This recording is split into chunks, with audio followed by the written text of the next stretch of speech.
বিবাহের সময় মেয়েদের যখন গোসল করানো হয় দেখবেন ভাবিরা আবার অন্যান্য সম্পর্কের মেয়েরা এরকম গা হাতে মেহেন্দি বা সাবান টাবান মাখায় না মাখায়। এই কারণে আল্লাহর নবী নিষেধ করেছেন যে মেয়েটা সাবান মাখিয়েছে ওই মেয়েটা বাড়িতে রাতে শুয়ে ওর স্বামীর সঙ্গে গল্প করবে। আজকে মাসকুরাকে গোসল করালাম, মাসকুরার শরীরটা কি নরম, যে গল্প করছে তার শরীরটা ইটের মতো শক্ত। ওর স্বামী কিন্তু রাতে অন্তরের চোখে মাছকুরা কি দেখবে, কি বলছি বুঝতে পারছেন না? আর মনে মনে ভাববে তোর ইটের মতো শক্ত, তাহলে ওরই ভালো, এটা বলবে মনে মনে ভাববে।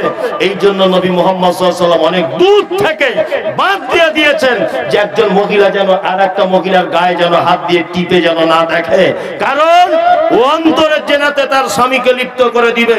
পর্দা মারাত্মক একটি বিষয়, কত মারাত্মক বিষয় আপনাকে ভাবানো যাবে না। আমাদের সমাজে আছে নাই? আমার জীবনে আশ্চর্য কথা বলছি, একদমই আশ্চর্যের কথা বলছি। আপনার পরিবারকে যদি আপনি সুখে যদি করতে চান, তিনটে কাজ করবেন। কটা কাজ?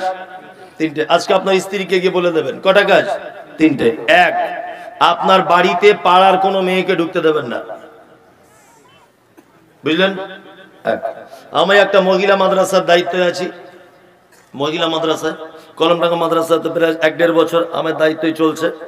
তা আল্লাহ চালাচ্ছে, আমার শব্দটা বলা এটা ফেরাউনের শব্দ, আমার বলা যাবে না, আমাদের দায়িত্বে চলছে। যাই হোক, তা আমি ওখানে বলি মাঝে সাঝে যারা শিক্ষিকা আছে যে পুরুষ গার্জেনদেরকে ঢুকতে দেবে, মেয়েগুলোকে ঘরে ঢুকিয়ে দিয়ে, কিন্তু মহিলা গার্জেনকে ভিতরে ঢুকতে দেবে না। মহিলা গার্জেনকে ঢুকতে দিলে মাদ্রাসার ভিতর ইট পর্যন্ত খুলে নিয়ে চলে যাবে, এত খাতারনাক করা, বুঝলেন না? বাড়িতে পাড়ার কোনো মেয়েকে ঢুকতে দিবেন না। আপনার স্ত্রীকে বলবেন যে বাড়িতে 4-5টা পুরুষ মানুষ যদি আসে আমাকে ডাকবে, বৈঠকখানাতে বসে গল্প করব, কিন্তু খবরদার ভুল করে যেন পাড়ার কোনো মেয়েকে ঢুকতে দিবেন না, কারণ এরা হচ্ছে খাতারনাক। কত খাতারনাক আপনাকে বলবো। এই দেখুন, আপনাকে একটা জিনিস দেখাই। নতুন বৌমা এসেছে বাড়িতে, সব পাড়ার মেয়েরা সুসুর করে নতুন বৌমা দেখতে আসছে, আর একটা মেয়ে ঘোমটা দিয়ে এরকম করে বসে আছে, এরকম করে। সব যখন ভিড় ঘুচে গেল, তখন ওই পাড়ার বউটা বলছে, হা গো বুবু, মায়ের ঘর কথা? বলছে সাঁকরে গাছাতে, ওই নুর ইসলাম মল্লিদের ঘরের পাশেই। তাই? তো আব্বা কি করে? বলছে আব্বা ঠিকাদারি কাজ করে। কটা ভাই বোন? 3 ভাই 1 বোন। সব ভালো, মেটেকোনায় তুমি মেটেকোনার বৌমা হয়েছ, আর আমি 11 বছর পুরাতন মেটেকোনাতে আছি। যাদের ঘরে তোমার বিয়ে হয়েছে না, তোমার শ্বশুর শাশুড়ি খুব ডেঞ্জারাস, একটু সাবধানে থাকবে। এই যে প্রথম দিনই বলে গেল শ্বশুর শাশুড়ি ডেঞ্জারাস, মানে সংসারে 12টা বাজিয়ে দিল। দিল কি দিল না? সংসারে 12টা বাজিয়ে দিল। ওই জন্য মেয়েকে ঢুকতে দেবে না, মারাত্মক খাতারনাকেরা। বোলপুর স্টেশনে একটা ট্রেন ঢুকছিল, ট্রেন ঢুকতে ঢুকতে প্ল্যাটফর্মের আগে দাঁড়িয়ে গেল। বলুন তো কি দেখে দাঁড়ায়? Red signal. রেড মানে কি? বিপদ। এলএম বাজার রাস্তায় কাজ হচ্ছে, দেখবেন একটা লোক লাল কাপড় এরকম করছে, মানে বিপদ, যে অ্যাক্সিডেন্ট হয়ে যেতে পারে, একটু স্লো চা, না তো মরে যাবি, বলে কি বলে না? রেড মানে বিপদ। 24 বছর বয়সের যুবক ছেলে, 24 বছর, মায়ের হাতের ছাড়া রান্না খায় না জীবনে। মা যা রান্না করে মধুর মতো, বলে মা তোমার হাতের রান্না কি স্বাদ, বর্ধমানে চাকরি করি, ওখান থেকে না খেয়ে দুপুরে বাড়ি এসে খাই, মায়ের হাতের এত সুন্দর রান্না। 3 দিন বিয়ে হয়েছে, 4 দিনের মাথায় সকালে উঠে বলছে, মা তোকে একটা কথা বলবো। তো বলছে কি বল? বলছে তুই আর আব্বা আলাদা রান্না করে খা, আমরা দুজন আলাদা রান্না করে খাই। মানে 24 বছর পর্যন্ত ওর মা প্রিয় ছেলে, আর 24 ঘন্টা এক বিছানা দুজন মাথা দিয়ে ওকে এমন তাবিজ দিয়েছে, বলছে তোর মা আব্বাকে আলাদা খেতে বল। কি বলছি বুঝতে পারছেন না? আর আমরা একটা জিনিস বুঝতে ভুল করি। আপনারা, আমি জানি খুব শিয়ানা, কিন্তু একদমই তো বোকা দেখতে পাচ্ছি। খুব শিয়ানা নয় তো আপনারা। রেড সিগন্যাল মানে কি? বিপদ। বাড়িতে যখন নতুন বৌমা আসে, কোন শাড়ি পরে আসে? সাদা, কালো, লাল না সবুজ? লাল। মানে প্রথম দিন গেটে ঢোকার সময়তেই বলে দেয়, শ্বশুর শাশুড়ি রেডি হও, আমি ঢুকছি এবার। মানে রেড সিগন্যাল, বুঝলেন না? শ্বশুর শাশুড়ি রেডি হও, রেডি হয়ে একেবারে খাতা কলম নিয়ে বসলো, আর তোমরা আলাদা গোয়াল ঘরে রান্না করে খাও। এই তো সিস্টেম চলছে, কি চলছে না? তাহলে পরিবারকে বাঁচাতে গেলে পাড়ার কোনো মেয়েকে বাড়িতে ঢুকতে দেবেন না, এটা একদম মাথায় রাখবেন। বক্তব্য সব অংশ যদি ভুলে যান, এইটা অন্তত বক্তব্য ভুলিয়েন না, সংসার সুখের হবে। 2, আপনার স্ত্রীকে বলবেন যে তুমি একটু পর্দার সঙ্গে থাকবে বাড়িতে, কারোর সঙ্গে কটু কথা বলিও না। পর্দার ব্যাপারটা দেখবে, বরকত হবে বাড়িতে। নাম্বার 3, আপনার স্ত্রীকে বলবেন যে আমি বাজার থেকে যা কিছু আনবো একেবারে সব রান্না করে দিবে না, অল্প অল্প একটু রেখে তবে রান্না করবে, বাড়িতে বরকত হবে। আর 4, আপনার স্ত্রীকে বলবেন যে আমাদের বাড়ির দরজা থেকে যেন কোনোদিন কেউ ফেরত না যায়। 6, আপনার স্ত্রীকে বলবেন তেলের বোতলে এখনো তেল 100 গ্রাম আছে, আবার বাড়ি থেকে বাজার থেকে আমাকে তেল আনতে বলবে, ওই বোতলের ভিতরে ঢেলে দিবেন, তেলে বরকত হবে। চালের বস্তাতে এখনো চাল 4 কেজি মতো আছে, বাজার থেকে চাল কিনে আবার ওই বস্তাতেই ঢেলে দেন, ইনশাআল্লাহ বরকত হবে। বাজার থেকে 2 কেজি মাংস নিয়ে এসেছেন, 1 কেজি 750 গ্রাম রান্না করবেন, 250 গ্রাম এক সাইডে রেখে দিবেন, ইনশাআল্লাহ বাড়িতে বরকত হবে। কয়েকটা টিপস আপনাকে দিয়ে দিলাম বাড়িতে বরকত আনার জন্য। প্রথম টিপসটা অবশ্যই ভুলে যাওয়ার চেষ্টা করিয়েন না। আল্লাহ নবী সাল্লাল্লাহু আলাইহি ওয়াসাল্লাম বলেছেন ওয়া আহসানাত ফারজাহা, নারী তুমি জান্নাত চলে যাবে, তোমার লজ্জাস্থান হেফাজত করবে। 4, ওয়া আতাআত বালাহা, স্বামীর সেবা করবে। স্বামীর সেবা করে তো? এখানকার ওই কোনার একটা লোক এরকম করছে, বুঝছে না মানব বেচারা খুব বিপদে আছে, মারাত্মক বিপদ। গ্রামের লোক কেউ ওর বাড়িতে গিয়ে একটু বিচার করে দিয়ে আসবে, বয়স্ক লোক, আরে বেচারা খুব বিপদে আছে, হ্যাঁ খুব বিপদে আছে। আল্লাহ নবী বলেছেন ওয়া আতাআত বালাহা, কি প্রেম, আল্লাহু আকবার। স্বামীর সঙ্গে অসৎ ব্যবহার করিয়েন না।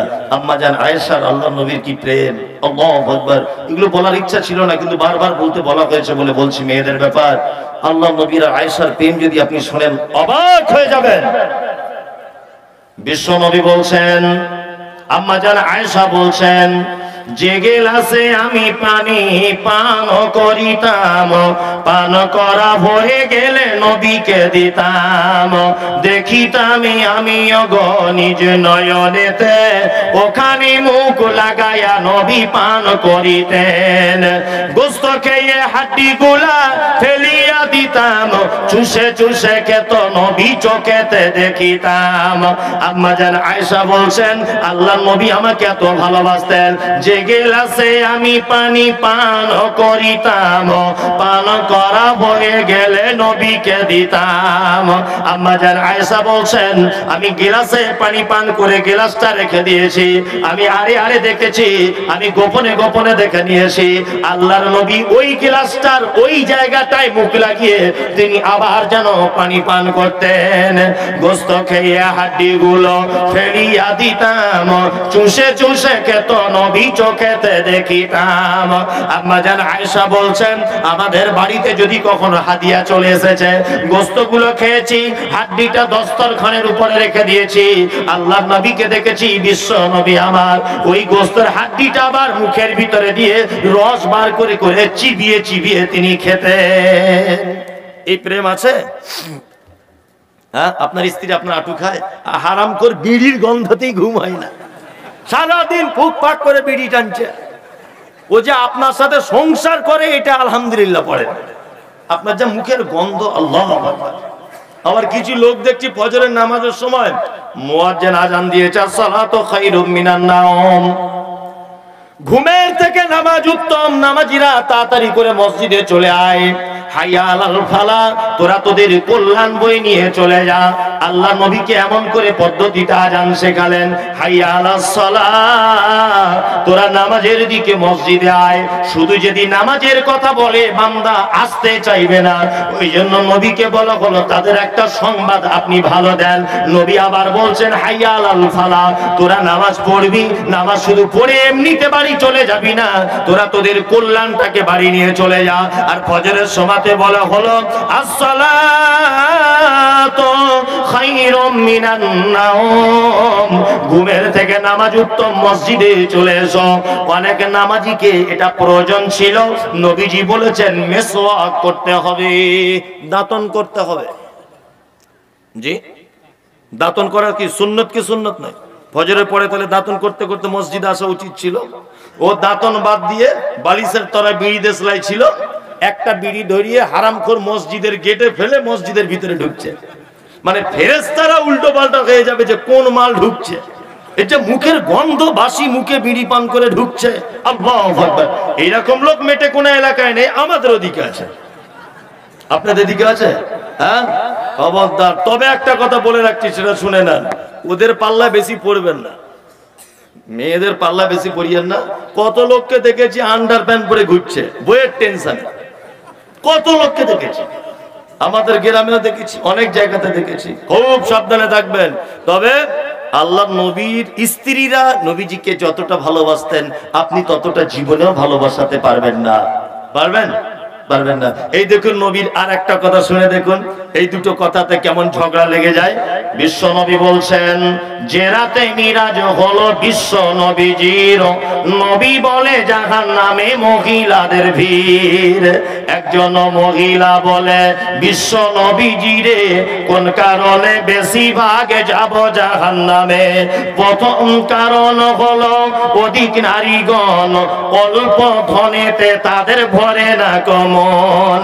দ্বিতীয় কারণ হলো শোনো সমাচার, না শুকরিয়া করে ও গনিয়ামত আমার। গীবত যে বেশি করে এক অপরের তরে, এহেন কারণে নারী যাবে জাহান্নামে। আল্লাহ নবী এই জায়গাতে তিনটে দোষের কথা বলছেন, তার মধ্যে একটা কথা বলছে নারী জাহান্নাম চলে যাবে।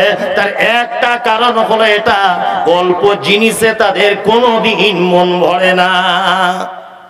অল্প জিনিসে মেয়েদের মন ভরে? জীবনও ভরাতে পারবেন না। আমি বাপের এক বেটা, এই কালকে বাংলাদেশ চলে যাবো ইনশাল্লাহ। আজকে ইন্ডিয়ার এই লাস্ট প্রোগ্রাম, তা কালকে বাংলাদেশ চলে যাব। আজকে মেটেকোনা লাস্ট। তা যেখান থেকে যাই শাড়ি জামা কাপড় সব কিছু ওর লেগে কিনে আনি। কিন্তু যদি কখনো 2-4 মাস পরে বাড়ি গিয়ে বলি, কই গো চলো না একটু বেড়াতে যাই কোথাও, তো আমার স্ত্রী আমাকে বলে, ভালো শাড়ি নেই, কি পরে যাব? বলছি, ওরে তোকে 100টা শাড়ি বছরে কিনে দেওয়ার পরেও ভালো শাড়ি নাই, এর নাম নারী। কি বলছি বুঝতে পারছেন না? সব কিছু দিবেন, তারপরে বলবে ভালো না, তারপরে বলবে ভালো না। 2, আমরা বর্তমানে নারীরা স্বামীদের খিদমত করছে না, এদের মন খুব খারাপ। নবীজের স্ত্রীদের মন ছিল অল্পতে সন্তুষ্ট হতেন, এখনকার মেয়েরা হয় জীবনেও হবে না। স্বামীর কৃতজ্ঞতা স্বীকার করতেন। আল্লাহু আকবার। আম্মা জান আয়েশা সিদ্দিকা রাদিয়াল্লাহু তাআলা আনহাকে ওনার বোন আসমা জিজ্ঞাসা করছেন, বোন আহা নবীজির সঙ্গে বিবাহ করার পরে কেমন চলছে? আসমা বলছে, আলহামদুলিল্লাহ, তবে পরপর কোনোদিন আমাদের বাড়িতে 2 দিন 3 দিন উড়ন জ্বলে না, তবু কোনোদিন অভিযোগ ছিল না, কোনোদিন অভিযোগ ছিল না। আর আপনার স্ত্রীর মন জয় করতে পেরেছেন? জীবনে আপনি পারবেন না। এর নাম নারী। এ আপনাকে ভালোবাসে। তবে একটা কথা বলে রেখে যাচ্ছি, ওর পাল্লায় যেন একেবারে মোহিত হয়ে যাবেন না, তাহলে কিন্তু আপনাকে 12টা বাজিয়ে দিবে। মাঝখানে একটা কথা বলে রাখছি, ওদের চরিত্রটা কেমন সেটা আপনাকে বলে দিচ্ছি। এটা আমার একজনের কাছে শেখা, ওই জন্য আপনাকে বলছি। যারা বসে আছেন ধীরে স্থির ভাবে বসুন। একটা স্কুলের হেডমাস্টার, বুঝলেন, ঘুম পেয়ে যাচ্ছে আপনার, ছেড়ে দেবো? ছেড়ে দিই না। একটা স্কুলের হেডমাস্টার দেখবেন শীতকালে হাঁসের গায়ে চর্বি হয়, তাই না? হাঁসের গায়ে চর্বি হয় না, শীতের দিনে বেশি করে খায়। তাই স্কুলের হেডমাস্টার ওর বউকে বলেছে যে বাজার থেকে একটা হাঁস কিনে আনি, আজকে একটু জবাই করে রান্না করবে, ভালো করে খাবো। জুম্মার দিন সেদিন তো বাজার থেকে একটা হাঁস কিনে নিয়ে এসেছে, জবাই করেছে, রান্না বান্না রেডি করার আগে মাস্টার বলছে, এক কাজ করো, রান 2টো আমাকে দিবে, বাকিগুলো তোমরা সব খেলবে। তা ভালো, মাস্টার নামাজ টামাজ পড়ে এসেছে। এখন ওর স্ত্রী রান্না করতে করতে ভালো সেন্ট উঠছিল, একটা ঠ্যাং খেয়ে নিয়েছে, ভালো সেন্ট উঠছিল। এখন মাস্টার এসেছে, পিয়ালা করে দিয়েছে মাস্টারের সামনে মাংস। তা মাস্টার হাত দিয়ে দেখে বলছে, কি ব্যাপারে একটা রান কেন, লেগ পিস একটা কেন? ওর স্ত্রী তখন খুব মুখ দেখিয়ে বলছে, তোমাকে চাকরি দিয়েছিল বলো তো? বলছি কেন? বলছি সত্যি খ্যাপা বলি তুমি চাকরিটা পেয়েছিলে, তোমার কাছে কারা পড়ে তারাও খ্যাপা, তুমিও খ্যাপা। বুঝি কেন? বলছে হাঁসের আবার কটা ঠ্যাং হয় যে তোমায় 2টো রান দিতে হবে? তুমি জানো না হাঁসের একটা ঠ্যাং হয়? তোমার মাস্টার তখন বলছে, হাঁসের 2টো ঠ্যাং হে? তখন ওর স্ত্রী বলছে, বুঝো না কিছু, বোকা না দেখি। বলছে না, হাঁসের 2টোই ঠ্যাং। ওর স্ত্রী বলছে না, একটা ঠ্যাং। ওর স্ত্রী বলছে, একটা যদি প্রমাণ করতে না পারি তোমার ভাত খাবো না। আর মাস্টার বলছে, আমিও যদি 2টো প্রমাণ করতে না পারি তাহলে আমিও বলছি তোর মতো হস্তিনী মেয়েকে নিয়ে সংসার করবো না। দুজনে খুব ঝামেলা লেগে গেছে। এখন দুজনে রাস্তা দিয়ে হাঁটছে, হাঁসের ঠ্যাং দেখা দেখি হবে। এখন শীতের সময় দেখবেন পুকুর পাড়ে হাঁস একটা ঠ্যাঙে দাঁড়িয়ে থাকে, দেখেছেন? ওর স্ত্রী তখন মাস্টারকে বলছে, হে মাস্টার দেখো, কি অবস্থা দেখো। মাস্টার বলছে আস্তাগফিরুল্লাহ, কঠিন ব্যাপার। সত্যি তো তাহলে তাই। আমি হেরে গেলাম। মেয়েদের বুদ্ধি কেমন, ওদের ফাঁদে পড়বেন না, আপনাকে বলে দিচ্ছি আমি। নিয়ে মাস্টার তা করে হেরে গেছে, মন মাতি খুব খারাপ। মাস্টার তো শিক্ষিত লোক, ও দেখছে এটা তো হতেই পারে না। ও তখন বাড়িতে মন খারাপ করে যাওয়ার সময় একটা ছোট্ট ইট নিয়ে ওই হাঁসের দিকে ছুঁড়ে দিয়ে বলছে হাঁস, যেই বলেছে দুটো ঠ্যাং বার করে ছুটছে। তখন মাস্টারের স্ত্রী বলছে জাহান্নামী মেয়ে, দেখ কটা ঠ্যাং। মাস্টারের স্ত্রী বলছে হ্যাঁ বুঝতে পেরেছি। আচ্ছা বলে এতক্ষণ কটা ঠ্যাং ছিল? বলছে এতক্ষণ একটা ছিল। বলছে দুটো হলো কি করে? বলছে ইট মেরেছি তাই হয়েছে। মাস্টারের বউ তখন বলছে তুমি বাজারে যে হাঁসটা কিনেছিলে ওটা কি ইট মেরে কিনেছিলে? বলছে না, ইট মেরে কেনা হয় নাই। বলছে তাহলে ওই মালটার একটাই ছিল। এদের বুদ্ধি কঠিন, এদের ফাঁদে যে পড়েছে তার 12টা বেজে গেছে। কি বলছি বুঝতে পারছেন না? চলুন, নবীজি বলেছেন আহসানাত ফারজাহা, লজ্জাস্থানে হেফাজত করবে মায়েরা, ওয়াতাত বালাহা, স্বামীর সেবা করবে, জান্নাত চলে যাবে ইনশাআল্লাহ। শুধু জান্নাত যাবে না, নবীজি বলেছেন ফাতাদখুল মিন আইয়াবওয়াবিল জান্নাতে সাআতুন, জান্নাতের 8টা দরজা, যে কোন দরজা দিয়ে তুমি ঢুকে যাবে, পৃথিবীর কেউ তোমাকে আটকাবে না, কেউ তোমাকে জিজ্ঞাসা করবে না, কেউ তোমাকে বাধা দিবে না। কিন্তু নবীজি পুরুষের ব্যাপারে এই কথাটা বললেন না, পুরুষের ব্যাপারে কথা বললেন না, নারীদের জন্য স্পেশাল।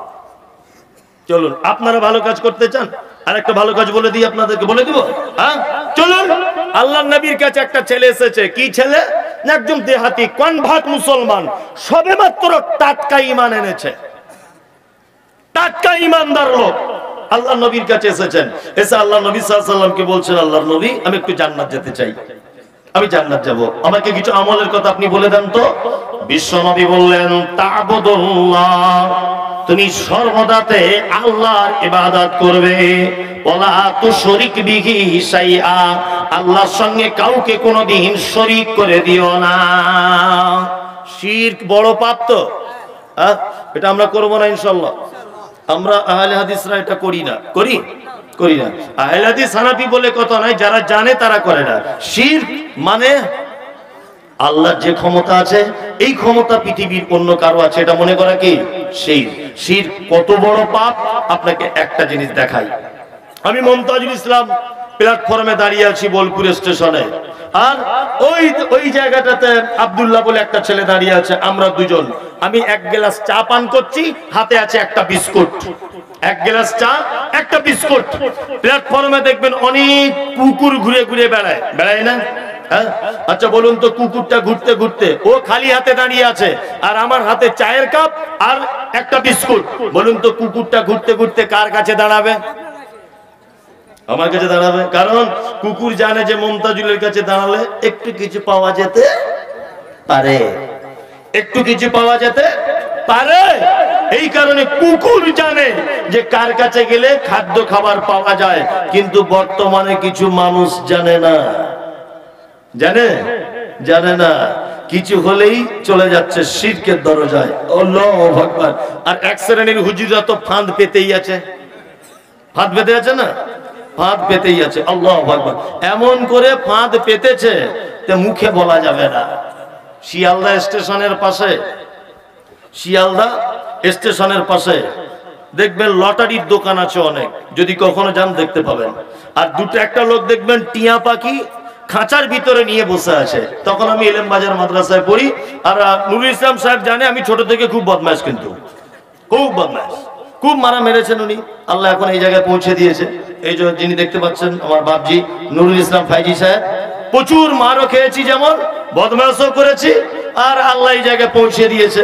তো মাদ্রাসায় পড়তে পড়তে একদিন শিয়ালদা স্টেশনে একটা লোককে বলছি খাঁচা করে টিয়া পাখি নিয়ে বসে আছে, যে ভাই এই টিয়া পাখির সিস্টেম কি? বলছে হাত দেখে সব বলে দিতে পারি, হাত দেখে সব বলে দিব। তো আমার হাতটা দেখো, তখন অত বুঝি না তো হাত দেখানো পাপ কিনা। হাতটা দেখিয়ে জিদা বলছে তুমি যাকে চাইছো অচিরেই তাকে পেয়ে যাবে। তাহলে এটাই তো আমি চাইছি, মনে মনে বলছে আর কি। বলছে তুমি যাকে চাইছো তাকে খুব তাড়াতাড়ি পেয়ে যাবে, আমি এমন তাবিজ দিয়ে দেবো জানলা ভেঙে চলে আসবে। বাহ, তাহলে তো তাবিজ নিতেই হবে। তখন আমি ওই লোকটাকে বলছি, আমি তো বদমাশ ছেলে, ও জানে না যে মাদ্রাসায় পড়া ছেলে কি চিজ হয়। ওকে আমি বলছি তাহলে বাবা এক কাজ করুন তো দেখি, হাত দেখে বলে দাম তো লটারির দোকানে এতগুলো টিকিট আছে, কোনটায় ফার্স্ট প্রাইজ আছে ওইটা কাটবো। বলছে ওইটা বলা যাবে না, যে পাক্কা চিটিংবাজ। কি বলছি বুঝতে পারছেন না? ও আমার জীবন সঙ্গিনী আমার কাছে আসবে এটা টিয়া পাখি দিয়ে বলে দিতে পারছে, আমার কি হবে না হবে বলে দিতে পারছেন, কোন লটারিতে ফার্স্ট প্রাইজ তুমি এটা বলে দিতে পারবো না? হ্যাঁ, চিটিংবাজটা তো কি বলুন একদম। আপনাদের এলাকাতেও কিছু আছে এরকম ভণ্ড, টাকা ইনকাম করছে না করছে, আল্লাহু আকবার, একদম দূরে থাকবেন। শিরক মারাত্মক বড় পাপ। আল্লাহর নবী সাল্লাল্লাহু আলাইহি ওয়াসাল্লামের কাছে 10 জন একটা দল আল্লাহ নবীর কাছে বায়াত গ্রহণ করতে এসেছেন। আব্দুল্লাহ ইবনে আব্বাস থেকে হাদিসটা বর্ণিত। তা এসেছেন 10 জনের একটা লোক দল, আল্লাহ নবী সাল্লাল্লাহু আলাইহি ওয়াসাল্লাম 9 জনের বায়াত গ্রহণ করলেন, একজনকে করলেন না। এই 9 জন তখন আল্লাহ নবীকে বলছেন, আল্লাহর নবী আপনি আমাদের 9 জনের বায়াত গ্রহণ করলেন, একজনকে কেন ছুটি দিলেন, একজনের কেন বায়াত গ্রহণ করছেন না? আল্লাহ নবী সাল্লাল্লাহু আলাইহি ওয়াসাল্লাম তখন বলছেন, শোনো, এই দেখো দেখতে পাচ্ছ ওর হাতে তাবিজ বাঁধা আছে, এই কারণে আমি ওর হাতে হাত দিব না, ওর হাতে হাত দিব না। তা ওই 9 জন তখন একজনকে বলছে, তাড়াতাড়ি করে নবীজি যেটা অপছন্দ করে তুমি তাবিজটাকে খুলে এসো। তখন লোকটা তার হাতে যেটা লাগানো ছিল সেটা খুলে আসার পরে আবার আল্লাহ নবী সাল্লাল্লাহু আলাইহি ওয়াসাল্লামের কাছে এলেন, তখন আল্লাহ নবী বায়াত গ্রহণ করলেন। তার মানে বোঝা গেল শিরক মারাত্মক বড় পাপ। মারাত্মক বড় পাপ কি পাপ নয়? এর থেকে দূরে থাকতে হবে। আল্লাহ নবী সাল্লাল্লাহু আলাইহি ওয়াসাল্লাম ছেলেটাকে বলছেন, তুমি জান্নাত যেতে চাও, বলা তুশরিক বিহি শাইয়া, ভুল করে যেন আল্লাহর সঙ্গে কোনোদিন কাউকে শরীক করে দিও না। আমরা তাবিজের পক্ষে না বিপক্ষে? বিপক্ষে তো, হ্যাঁ। কিন্তু এক শ্রেণীর হুজুর আছে তারা কোরআনের মানে করছে। কি মানে করছে জানেন? জনুনাজ্জিলু মিনাল কোরআনি মা হুয়া শিফা, মা হুয়া শিফা। আল্লাহু আকবার। বলছে আল্লাহ কোরআন অবতীর্ণ করেছে শিফা, আরোগ্যের জন্য, ওই জন্য তাবিজ লিখে হাতে বাঁধা যাবে। দলিল পেশ করছে, এটা হারাম, শিরক, চলবে না। হুজুরের কাছে বায়াত গ্রহণ করতে এসেছেন আল্লাহর নবীর কাছে, নবী বায়াত গ্রহণ করলেন না, আর বর্তমানে হুজুর তাবিজ দিয়ে বায়াত নেয়। কি বলছি বুঝতে পারছেন না? তাবিজ দিয়ে বায়াত নেয়। চলুন এইবার আপনাদেরকে আর একটা কথা বলি, ওয়াতুকিমুস সালাতিল মাকতুবাতা। আল্লাহ নবী সাল্লাল্লাহু আলাইহি ওয়াসাল্লাম বলেছেন, যদি জান্নাত যেতে চাও, কি হলো কি হলো কি একটা ছেলে হারিয়ে গেছে, তার মা কি করছে? হারাই না। ও আল্লাহ নবী সাল্লাল্লাহু আলাইহি ওয়াসাল্লাম বলেছেন, তুকিমুস সালাতিল মাকতুবাতা, ফরজ সালাত আদায় করে নাও। ফরজ সালাত কি? আদায় করে নাও। ওয়াতাহুজ্জাল বাইত, মক্কা থেকে আসার মতো টাকা থাকলে কি করে নাও? কি করে নাও? হজ করে নাও। তোমার জন্য জান্নাত এতেই যথেষ্ট। আল্লাহ নবী সাল্লাল্লাহু আলাইহি ওয়াসাল্লাম তিনি এ কথা বললেন। এতক্ষণ যা বললাম এগুলো একটা একটা করে মানা যাবে? যাবে? যদি না মানেন তাহলে আপনাদের কি হবে সেটাও একটা কোরআনের আয়াত বলে দিব। চলুন তারপরে আবার শেষ দুটো আয়াতের ব্যাখ্যাটা করি।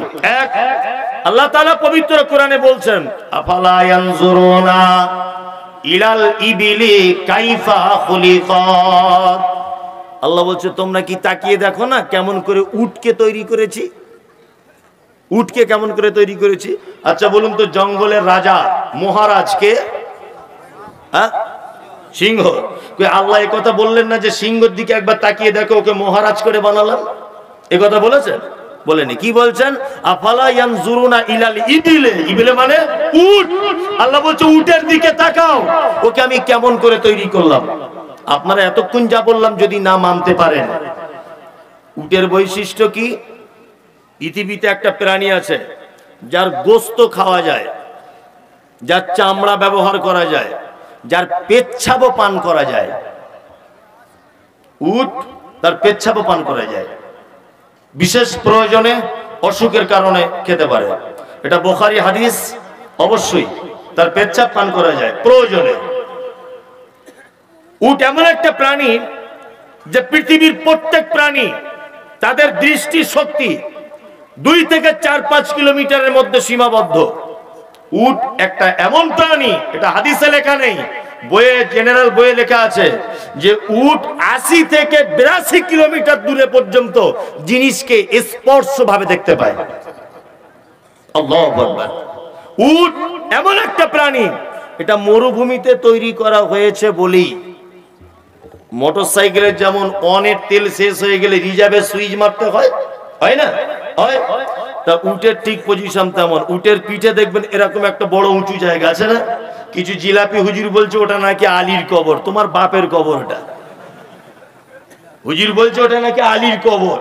আলীর আর জায়গা ছিল না উটের পিঠে কবর দিতে গেল? তো একটা উটের পিঠে না আলীর দিল, সব উটের এরকম কেন? যেটা আলীকে দিয়েছে ওইটা উঁচু হবার কথা, তাই তো? সব উট কেন উঁচু হতে গেল? এটা যুক্তি তো ভুল নয়? যুক্তি তো ভুল। কি আশ্চর্য ব্যাপার, এমন বক্তব্য রাখছে। আচ্ছা বলুন তো, পৃথিবীর সব থেকে সহজ কাজ কোনটা? আমি ভুলিনি, সব কথাগুলো রেখে দিয়েছি, বলবো। পৃথিবীর সব থেকে সহজ কাজ কোনটা? আল্লাহর ওলি হওয়া। আল্লাহর ওলি হওয়ার থেকে সহজ আর কোনো কাজ নেই। কিন্তু ওদের কাছে জানতে যাবেন, ওরা কি বলবে জানেন? উনি বাবা ওলি, ওই জঙ্গলে গিয়ে 30 বছর তপস্যা করতে হয়, ওই সাগরের পাড়ে গিয়ে বসে থাকতে হবে, চুল ফুল কাটা যাবে না, হাতের নখ বড় বড় হয়ে যাবে, আল্লাহ আল্লাহ আল্লাহ এরকম করতে হবে 30 বছর, তবে ওলি হওয়া যাবে। কি বলছি বুঝতে পারছেন না? ওলির ডেফিনিশন মানে 30 বছর জঙ্গলে বসবাস করতে হবে। এটা হচ্ছে ওলিদের কারবার। আচ্ছা এবার বলুন তো দেখি, পৃথিবীর সব থেকে বড় ওলির নাম কি? ওলি মানে আল্লাহর বন্ধু, খেপা। সব থেকে বড় বন্ধুকে হযরত মুহাম্মদ সাল্লাল্লাহু আলাইহি সাল্লাম। তারপরে আবু বকর, ওমর, উসমান, আলী। সাহাবীদের মধ্যে এই চারজন সব থেকে বড়, তাই তো? তাহলে এবার আপনি একটা হাদিস দেখান তো দেখি যে আবু বকর, ওমর, উসমান আল্লাহকে পেতে গিয়ে জঙ্গলে হু হু হু করে জিকির করতেন। একটা কোন হাদিস আছে? হ্যাঁ, তাহলে ওনারা ওলি হতে পেরেছেন কি পারেননি? পেরেছেন তো। ওদের বক্তব্য যদি শোনেন, পরশুদিন বক্তব্য রাখতে রাখতে বলছে ইমাম মাহাদি সর্বপ্রথম ফুরফুরা শরীফে দেখা করে তবে অন্য জায়গাতে যাবে। কি আস্তাগফিরুল্লাহ! এসব ইমান যদি থাকে, ইমান টিকবে? টিকবে না। তা আলীর কবর নয়, আল্লাহ ওর ভিতরে পানির একটা স্টক রুম তৈরি করে দিয়েছে। কিসের রুম? পানি। মরুভূমিতে চলবে, পানি পাকস্থলীতে শেষ হয়ে যাবে, আর ওইখান থেকে স্টক রুম থেকে পানি টেনে নিয়ে শিরা উপশিরার ভিতরে দিয়ে নিজের কাজ মেটাবে। এর নাম উট। উটের আর একটা বৈশিষ্ট্য আছে। কি বৈশিষ্ট্য? উট যখন মরুভূমিতে থাকবে, 20 কিলোমিটার দূরে যদি মরু ঝড় যদি উঠে যায়, মরুভূমিতে গাছ নেই, মরুভূমিতে খুঁটি থাম্বা নেই, ওই জন্য উট তার ঝড়কে বুঝতে পেরে যায় যে আমার মালিককে আমাকে মেরে ফেলবে, এই ঝড়ে আমাদেরকে পাল্টিয়ে দিবে। ওই জন্য ডিসকভারিতে দেখবেন উট নিজের হাত আর পাকে এইভাবে বালিতে এই রকম এরকম করে পুঁতে দিয়ে নিজের মাথাটাকে নিচু করে দেয়, তার মালিককে বলতে চায়, ও মালিক রে, তাড়াতাড়ি করে আমাকে জড়িয়ে ধরে যা, তাছাড়া তুইও বাঁচবি না, আমিও বাঁচবি না। ওই জন্য আল্লাহ কোরআন মাজিদে বলেন, আফালা ইয়ানজুরুনা ইলাল ইবিলি কাইফা খুলিকাত। পৃথিবীতে তোমরা একবার তাকিয়ে দেখো আমি উটকে কত সুন্দর করে বানালাম। একে বলা হয় মরুভূমির জাহাজ। তাহলে উটের যা এত কোন গুণ বললাম, সব ভালো গুণ না খারাপ গুণ? ভালো গুণ। এবার একটা প্রাণীর নাম বলছি, তার নাম কুকুর। জি, এও কিন্তু মারাত্মক খাতারনাক প্রাণী। কি খাতারনাক? আল্লাহ নবী বলেছেন, কেউ যদি বাড়িতে ইচ্ছা করে একটা কুকুর যদি পালে, প্রত্যেক দিন তার আমলনামা থেকে 2 কেরাত সমান নেকি মাইনাস করে দেওয়া হবে। 2 কেরাত মানে 2টা উহুদ পাহাড়ের সমান নেকি মাইনাস করে দেওয়া হবে। আমাদের মুসলমানদের ঘরে অনেক ধনী লোকের বাড়িতে কুকুর রাখা আছে ঢং করে। আপনারা কান খুলে শুনে রেখে দেন, আপনার বাচ্চা যদি বাড়িতে কুকুর যদি আনে, অবশ্যই তাকে বাড়ি থেকে বার করে দিবেন। নবীজি বলেছেন, ইচ্ছা করে কেউ যদি কুকুর যদি পালে, প্রত্যেকদিন তার আমলনামা থেকে 2 কিরাত নেকিকে আল্লাহ মাইনাস করে দিবেন।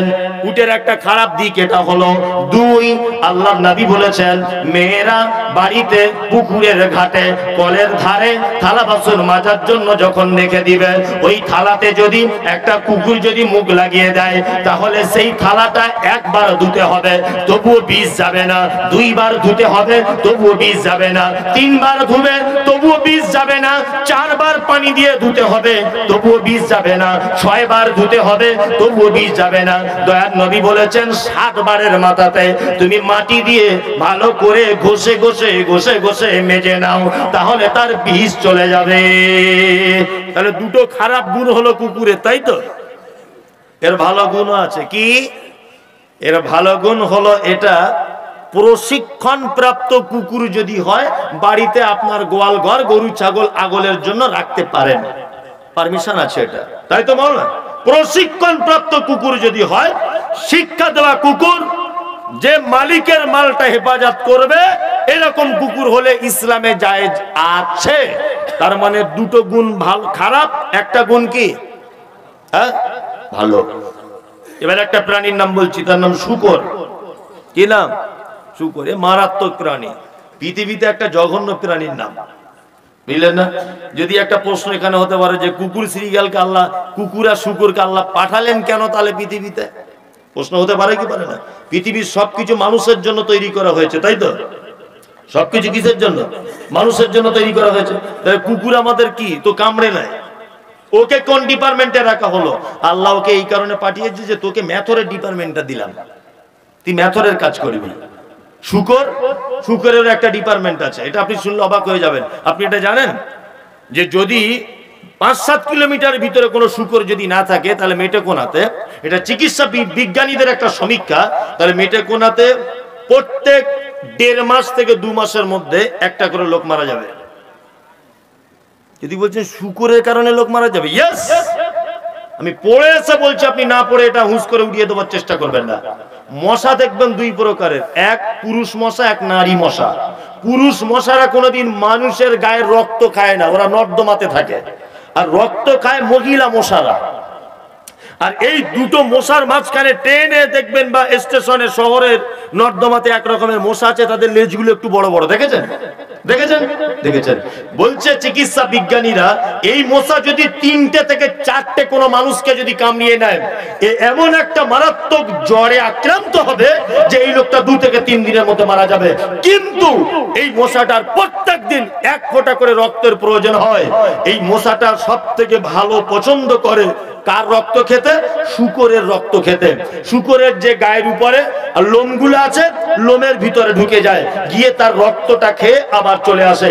শূকর যদি পৃথিবীতে কমে যায়, ভারতবর্ষের মাটিতে যদি কমে যায়, পশ্চিম বাংলার মাটিতে যদি কমে যায়, তাহলে ভাববেন ওই প্রাণীগুলি রক্ত খাওয়ার জন্য মানুষকে যদি আক্রান্ত করে, মানুষকে যদি পুড়ে দেয় তার সুসটা দিয়ে, অবশ্যই মানুষ জ্বরে আক্রান্ত হয়ে মারা যেতে পারে। ওটাও আল্লাহ এই কারণে হয়তো পাঠিয়েছে। পৃথিবীতে একটা প্রাণী আছে সব থেকে বেশি নোংরা,